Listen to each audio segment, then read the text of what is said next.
Pellicola adesiva sui finestrini che sanifica l'aria degli autobus, termoscanner ad ogni entrata. Con il progetto Viaggia Sicuro è al via la sperimentazione per aumentare la sicurezza ambientale all'interno dei mezzi pubblici della mobilità di marca. Ora che in Veneto non sono più in vigore le limitazioni della capienza, per MOM è di prioritaria importanza innalzare al massimo le tutele dei passeggeri.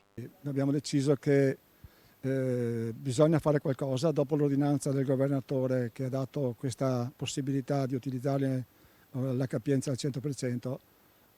Adesso tocca alle aziende fare la propria parte e MOM sta facendo la propria parte investendo in tecnologie, soprattutto in sicurezza.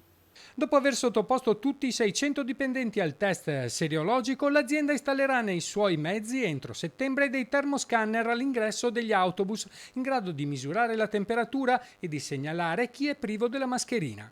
I trasgressori rischiano una sanzione salata anche oltre i 400 euro. Nessuna mascherina, temperatura normale.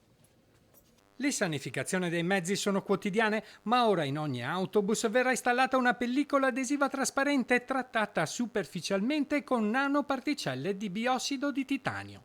È la prima azienda di trasporti che utilizza questi pannelli adesivi quasi invisibili ai passeggeri che grazie alla luce solare sono in grado di filtrare l'aria all'interno dei mezzi.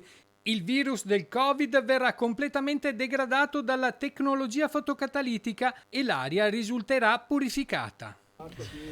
Abbiamo sviluppato un additivo fotocatalitico che si chiama WeWell, appunto, che ha la proprietà, una volta attivato da una sorgente luminosa e in presenza di un minimo di arieggiatura, di eliminare tutte quante le sostanze inquinanti che ci sono nei paraggi. Per sostanze inquinanti cosa intendo? Tutte le organiche e inorganiche, quindi da batteri, virus, muffe, le muffe le previene, funghi, acari, tutto.